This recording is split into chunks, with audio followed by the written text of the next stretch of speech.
Aujourd'hui, on va tester des fournitures d'art achetées sur Temu. J'ai pris des carnets, des feutres, des crayons, de la gouache, le tout à des prix franchement dérisoires. Ça m'emballe pas, ça m'enchante pas. J'ai pas envie d'écrire une poésie, j'ai pas envie de chanter une chanson. J'ai envie de jeter à la poubelle les tubes et d'aller manger des faritas au guacamole. Je vais unboxer chaque produit, les tester un par un en dessinant et vous donner mon avis en direct. Donc je vais commencer par déballer ce petit paquet qui m'a l'air au premier abord un peu foireux et un peu petit par rapport à ce que j'ai commandé parce que quand même en tout j'ai commandé 8 articles. Donc on va voir ça tout de suite. On va faire ça à la main, à l'arrache. Oula, c'est bien entassé et ça a l'air pas si mal. Donc on a des pinceaux. Là comme ça a pas l'air dégueulasse. Un petit carnet qui est un peu petit. Un carnet un peu plus grand de taille A5. Oula, je fais des bêtises, je fais tout tomber. La boîte de crayons qui est bien emballée dans une boîte en métal, comme du matos qu'on peut trouver dans les magasins d'art classiques. La boîte de crayons de couleur. Alors là, 18 crayons de couleur là-dedans. Ça me paraît un peu serré. On va voir. Des stylos fine liner genre pointe tubulaire. Ils sont pas très beaux là pour le moment. Un peu petits en taille. On va voir ce que ça vaut. Et la gouache, boîte au packaging assez minimaliste. Ça m'a l'air un peu foireux. Là, comme ça, juste au packaging, j'ai un mauvais pressentiment. Et alors ça, j'étais assez étonné parce que ça, c'est des stylos. Chez Rougier Play, l'équivalent, ça coûte à peu près 20 € pour le stylo. C'est du brush pen avec recharge qui sont très bien. En tout cas, ceux qui sont dans les magasins traditionnels et qui coûtent assez cher sont vraiment très bien. Une bonne alternative aux pinceaux classiques et à l'encre de Chine. Donc là, j'étais étonné parce que je l'ai vraiment acheté à moins de 2 €, je crois. Donc, on va voir. Ça se trouve, je vais avoir une excellente surprise ou une grosse déception. Donc, on va tester tout ça. J'ai hâte, je suis un peu excité là. Sur la plupart des trucs, j'ai un bon pressentiment. On va commencer par ouvrir. J'ai pas de cutter, donc un crayon pointu fait généralement l'affaire. Petite astuce de dessinateur. Donc là, j'ouvre la boîte de crayons. La boîte est jolie. Franchement, là, le packaging de la boîte, ok, ça se présente comme ça. Attention à pas tout faire tomber. Donc ça va du 2H jusqu'au 8B et même plus. Bon, des crayons, je vois pas comment on peut rater des crayons. Même de toute façon en France, ça vaut pas très cher. Mais bon, là, je crois que la boîte vaut l'équivalent d'un bon crayon en France. Donc c'est quand même pas nul en vrai. Donc on va voir, j'ai hâte de tester tout ça. Je pense que ça va le faire. Ensuite, on a le carnet format A5. Eh bien écoutez, il est simple, mais le papier a l'air pas dégueu. Pas très épais, il n'y a aucune information dessus, hein. C'est vraiment minimaliste, là ils se sont pas fait chier, il n'y a aucun logo, aucune marque, aucune information, mais le papier a l'air assez correct. Je peux le tester avec nos crayons Giorgione, les Chinois qui font des marques italiennes, visiblement. Pour le moment, c'est du papier normal. On va voir plus tard, on va le mettre à l'épreuve, hein, avec différents types de matos. On va voir, mais pour le moment, c'est du papier qui m'a l'air tout à fait normal. Donc on va commencer avec le test des crayons. Pour toute cette vidéo, à chaque fois, je vais utiliser des références de films pour faire mes dessins. Donc, je vous propose de deviner à chaque dessin de quel film il s'agit. Donc là, je commence avec du crayon 2H, d'assez bonne qualité, pour le prix en tout cas. Donc, je commence par faire mon petit croquis. Pour le moment, le 2H, il fait le taf. Il est solide. La texture du papier est pas désagréable. Le papier m'a l'air tout à fait standard. Donc là, je vais commencer à prendre des crayons de plus en plus épais. Et je vais passer directement au crayon 2B là, pour marquer un peu plus mes contours et aller plus rapidement à l'essentiel. Je pense que là, personne ne remarquerait que c'est un crayon Temu qui vaut quelques centimes. J'aime bien les crayons légers, les 2H, HB, 2B, ça fait le taf. Et plus on va vers les gras, là, plus c'est catastrophique. Ça fait des grumeaux, c'est foireux. Ça a été fait dans des usines douteuses. Donc voilà, c'est une sorte de bouillasse, de mélange. Ils ont dû mettre un peu d'argile, un peu de graphite, quelques morceaux de cacahuètes, des bouts d'abricots. Ils ont fait un mix au Thermomix. Ils les ont foutus dans des bouts de bois et ça a fait des crayons, quoi. C'est un peu l'idée. Donc pour les crayons gras, un peu douteux. Après, ça fait quand même le travail, hein. J'arrive à aller chercher des tons bien foncés. Le dessin est quand même, je trouve, assez efficace. Rapport qualité-prix des crayons, je vais mettre 7 sur 10 parce qu'il y a quand même toute une partie de la boîte, les crayons plus fins, plus légers, plus secs, qui sont de bonne qualité, je trouve. Pas d'excellente qualité, mais de bonne qualité. Et tous les crayons plus gras qui sont de moins en moins qualitatifs. Et qualité propre du produit, je vais mettre 6 sur 10. Donc voilà, on a fait le tour pour le test des crayons. Donc là, on passe à l'unboxing de la gouache, au packaging douteux. Oula, c'est des tout petits tubes. Quand je les ai commandés sur le site, je pensais que c'était des tubes plus gros. J'avais pas réalisé que c'était si petit. Faut voir du coup si le prix est si avantageux que ça, du coup avec des si petits tubes. Mais bon, pourquoi pas. On va les tester, on va voir ce que ça vaut. Je suis un peu sceptique. J'ai peur que ça soit un petit peu, que la matière soit un petit peu gluante. On va voir. Donc passons au pinceau. Oula, il y a une odeur douteuse, une odeur un peu chimique. Je Alors, faut voir mouiller, hein, parce que là, c'est dur de décider si c'est de la qualité ou pas. Ça a l'air pas si mal. À mon avis, ça va pas être dégueu, je pense. Assez surprenant. J'ai l'impression qu'il y a une bonne tenue. Alors, ils ont pas tous de protection en plastique. On va savoir pourquoi. Mais ça a l'air plutôt correct, hein. Je pense que je vais réussir à faire quelque chose avec ça. Ça m'a l'air solide.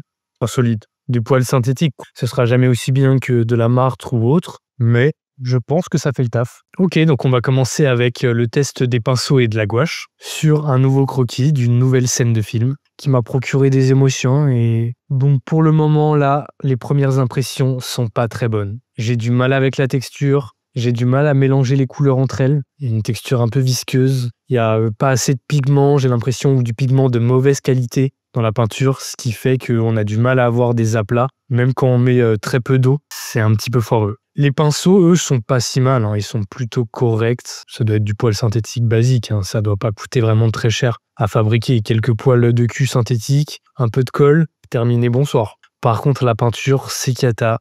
Ça fait même des petits paquets, c'est visqueux, c'est crado, c'est dégueu. Ça m'emballe pas, ça m'enchante pas.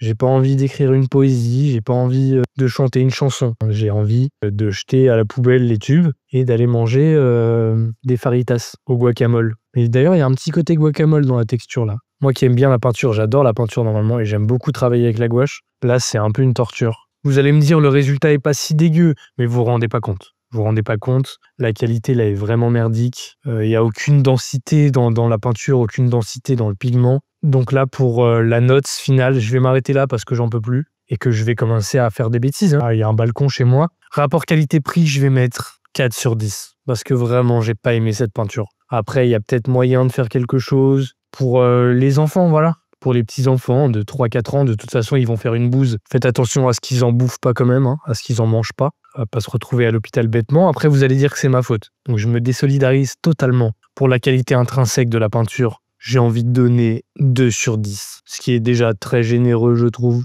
vu l'état dans lequel ça m'a mis. Donc 2 sur 10. Et voilà pour ce petit test. On va passer au fine liner. J'ai du mal avec le visuel pour le moment. Mais on s'en fout du visuel, si ça fonctionne. Pour le moment, il a l'air normal. Il a l'air comme les autres. On va le tester sur le petit carnet, dans la page test. Les gars, franchement, ça me paraît très très bon. Là, c'est du 0,3. Et la sensation est absolument pas différente des autres fine liners que j'ai testés en France et qui valent assez cher. Donc là, c'est surprenant, hein. Ça m'agace presque que ce soit de si bonne qualité avec ce prix-là. Après, on va voir, ça se trouve au bout de 2 dessins, il va tomber en panne, c'est possible aussi. Mais pour le moment, les premiers traits là que j'ai fait, la sensation est excellente. Donc bon, on va voir ce que ça donne avec un vrai dessin. Je peux en tester un autre pour voir d'une autre taille. Mais à mon avis, s'il y en a un qui est bien, ils vont tous être bien. Alors là, c'est beaucoup plus gros celui-là. Un peu plus foireux, mais non, en vrai, ça va, hein. Ça dépend ce qu'on va en faire. Mais ah non, c'est pas mal, hein. Ah, franchement, c'est pas mal du tout. Vous voyez, là, je peux faire des pleins et des déliés assez intéressants, avec une bonne texture quand même. Donc, c'est prometteur. C'est inquiétant même, comme dirait l'autre. Inquiétant. Donc, on va passer au test des fine liners, au design très douteux. De la camelote, on dirait de la camelote. Moi, ça me... Donc, je vais commencer là à faire le contour avec la taille 0,3. J'avais fait mon croquis au préalable avec les crayons Temu. Et pour le moment, le test est positif. Là, le 0,3, je le trouve très correct. Je ne vois pas énormément de différence avec les fine liners qu'on peut trouver en France. Après, bon, là, je vais à l'essentiel. Je ne fais pas un truc hyper précis. Mais je sens que si je voulais faire un truc très précis, très minutieux, ils auraient le potentiel. Donc, je vais faire l'ensemble de mon dessin un peu avec le 0,3. Donc là, pour le bras, je suis passé au 1 mm carrément. Donc, je suis passé de 0,3 mm à 1 mm. Et je le trouve également assez bon. Il permet de faire des traits épais et en même temps d'aller chercher des traits un peu plus fins. Il a une capacité de plein et délié assez correcte. La texture est plutôt agréable en la prise en main. Donc maintenant, je vais tester le brush. Et alors là, ça se gâte un peu. C'est pas catastrophique, mais je le trouve un peu moins précis par rapport à d'autres brush pens que j'ai testés sur le marché. J'ai du mal à aller chercher des traits fins avec. Il est un peu pâteau, un peu grossier. L'encre est bien noire. Il permet quand même de s'amuser un peu et d'aller créer des effets de texture. Et même sur les cheveux, là, j'ai réussi quand même à aller chercher des traits que j'aime plutôt bien. Quand même un peu fin, un peu élancé. Donc là, je suis sur le test du 1.0 que j'avais trouvé très bien à l'unboxing et qui fait quand même vachement bien le taf. J'aime bien l'effet de texture qu'il propose. On peut aller chercher des traits assez fins et en même temps assez épais. Je le trouve mieux que le brush pen. Et maintenant, je vais aller faire des hachurages avec des pointes un peu plus fines, je vais aller chercher du 0,4 et du 0,5 et c'est plutôt correct. J'ai peut-être mis un peu trop d'assurage, mais bon, c'est parce que je voulais tester le matos. Et franchement, je trouve ça pas mal. Peut-être un petit peu mieux que les crayons. Je pense que rapport qualité-prix, là, je vais donner 7,5 sur 10, ce qui est quand même bien. Pour la qualité intrinsèque du produit, je vais donner 6 sur 10, ce qui est pas si mal. Et pour le design, on va rester sur la note de 3 sur 10, que je trouve déjà très généreuse. Plutôt pas mal pour les fine liners. Bon achat, que je vais sûrement réutiliser. Ok, maintenant on va ouvrir les crayons de couleur. Alors là, 18 crayons de couleur dans une petite boîte comme ça. Est-ce que ça va être comme la gouache, c'est-à-dire des micro crayons de couleur? C'est possible. C'est tout à fait possible. Je galère un petit peu à l'ouvrir et je fais ça comme un sauvage. Mais il n'y en a pas 18 là. Si? 4, 5. Alors ils sont tout petits. Non mais d'accord, qui a écrit 18 crayons de couleur. Et là, j'ai l'impression d'être débile. Mais on est d'accord que j'en compte. Bah non, écoutez, il y a bien 18 crayons de couleur dans cette petite boîte. Comme quoi, pas besoin de se faire chier avec des grosses boîtes. On n'a qu'à tester le bleu et le rouge. On va tester les couleurs primaires. Je vais le tailler pour voir déjà ce que ça vaut tailler. Ouh, ça a l'air gras. Ça a l'air assez gras. Franchement, ça tient la route. Alors, j'ai l'impression que je peux pas foncer énormément avec un seul crayon. J'ai l'impression que c'est limité. Mais attends, pour du bleu ciel, je le trouve excellent. J'ai des crayons de couleur d'une marque assez connue. Je sais pas si je peux la montrer. Une des marques les plus connues de crayons de couleur. On va tester le bleu avec. Pour le moment, je vois pas une énorme différence. Donc là, encore une fois, agréablement surpris par le crayon de couleur qui m'ont l'air excellents. Donc on va voir avec un vrai dessin si j'arrive à en faire quelque chose. Mais franchement, là, pour le prix, c'est assez étonnant, assez impressionnant. À se demander si on se fait pas bien arnaquer par nos magasins en France. Même si, si vous voulez vous collab, les marques françaises, avec plaisir de mettre en avant vos produits. Et maintenant, on va donc passer au crayon de couleur. Je vais commencer par faire un petit croquis avec le crayon de couleur rouge, parce que la teinte de mon image globale est plutôt chaude. Si elle avait été froide, je l'aurais fait avec du bleu. Donc pour le rouge, là, ça m'a l'air d'aller. Et je vais commencer à aller chercher un peu la couleur de la teinte de peau. Et là, je vais être honnête avec vous, ça se complique un peu. C'est un peu la cata. Je les trouve vraiment pas précis. La matière est bizarre. Ça part un peu en morceaux. Les couleurs ont du mal à se mélanger. L'intérêt des crayons de couleur, c'est de pouvoir superposer les couleurs et de les mélanger avec plusieurs couches. Et là, quand j'essaie de superposer pour faire des mélanges de couleurs, c'est un peu cata. Ça se mélange très mal. Il y a beaucoup de pigments, ça fait un peu des grumeaux. Un petit peu comme les crayons gras qui faisaient des grumeaux tout à l'heure. J'ai beau bien appuyer, j'ai du mal à aller chercher des contrastes un peu forts, à aller chercher des tons plus sombres, mais j'ai du mal à être précis. Ça se superpose très mal. J'ai du mal à faire des teintes uniformes, même avec une seule couleur. Ça grumote, ça fait des petits grumeaux de partout. Il y a un peu de chiasse, un peu de chienlure de partout. Là, c'est un peu stressant, angoissant. J'ai envie de torturer, peut-être pas un animal, mais un conifère, une petite plante. Tu vois. Donc ouais, vraiment là, des difficultés à obtenir un résultat efficace. Je dirais pas que c'est merdique, mais je dirais pas l'inverse non plus. Pour le rapport qualité-prix, je vais mettre 4 sur 10. Pour la qualité intrinsèque du produit, je vais mettre 2,5 sur 10. Donc je vous le recommande pas, même si vous êtes en galère. Économisez de l'argent dans votre petit cochon et cassez pas les bonbons. Et j'ai gardé le meilleur pour la fin, en tout cas celui qui m'excite le plus, le brush pen. Alors là, les gars, si celui-là marche bien et de la aussi bonne qualité que les autres produits que je viens d'ouvrir, que je vais remettre en question mes achats. Même si, encore une fois, l'impact écologique, je suis d'accord, on peut en parler. C'est vrai que c'est pas très éthique, ça vient de l'autre bout du monde, sûrement fait dans des conditions un peu déplorables. Mais les temps sont durs, l'inflation est là. Un feutre comme ça en France, ça coûte 20 € quand même, 20 balles. Donc c'est quand même un gros budget, même si c'est rechargeable. Une recharge, c'est genre 10 balles, donc de toute façon, c'est une blinde. Donc là, va falloir quand même l'activer. Il me semble qu'il faut secouer, qu'il faut presser. Bon là, c'est écrit en chinois, donc je suis pas prêt de comprendre. Mais à mon avis, ça devrait s'activer en appuyant et en secouant. Oula, je sens que l'encre est pas prêt à arriver là. A few moments later. Je vais peut-être l'ouvrir pour voir. Ça doit se dévisser. C'était ça l'emballage? Ah, ou alors faut enlever la bague rose qui empêche de percer. Ok, donc faut enlever la bague rose qui empêche la cartouche d'encre d'être percée. Donc là, normalement, on va le revisser. Ça va percer la cartouche, si j'y arrive. Et ça devrait marcher. J'ai hâte de voir ça. Oh putain, ça a giclé d'un coup, de manière un petit peu brutale. J'ai mis une pression que ça a giclé. Faut faire attention. Faut faire vraiment attention à pas s'en foutre partout avec ce genre de matos. Parce que là, j'ai mis une petite pression. Normalement, sur ceux à 20 € en France, faut appuyer longtemps avant que l'encre commence à descendre au niveau des poils.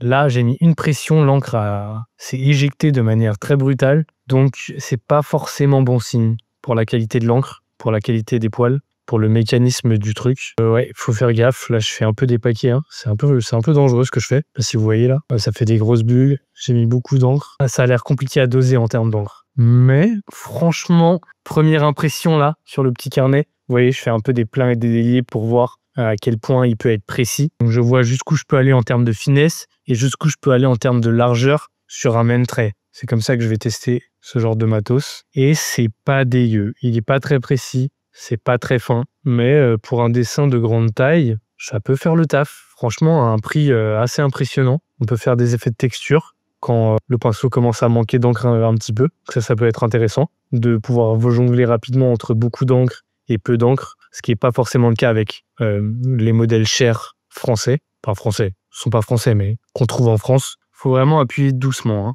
Et c'est bizarre que quand j'appuie, il coule sur les côtés de la pointe, comme si le pinceau dégorgeait l'encre de tous les bords, quoi, de tous les côtés. Le mécanisme a l'air un peu foireux. Après, ça a l'air de faire le taf. Et je pense qu'il y a quand même moyen de faire un dessin de qualité, en tout cas relativement qualitatif. Donc on va voir ce que ça donne sur un vrai dessin. Donc j'attaque. Et pour le moment, c'est pas trop mal. Mais le brush pen n'est pas ultra précis. Et ce qui est un peu compliqué, c'est qu'il bave beaucoup. Et donc je suis obligé d'utiliser un petit papier à côté pour enlever le surplus d'encre et pour pas totalement dégueulasser mon dessin. En tout cas, pour le moment, pas si mal. Ça permet de faire des effets de texture intéressants. Je pense que vu à quel point l'encre bave et dégouline à chaque fois que j'appuie, la cartouche va se vider à une vitesse incroyable. 1,75 € contre 20 € pour les modèles en France. Franchement, c'est plutôt pas mal. C'est plutôt convaincant. Même si c'est assez dur à prendre en main parce que ça bave de fou.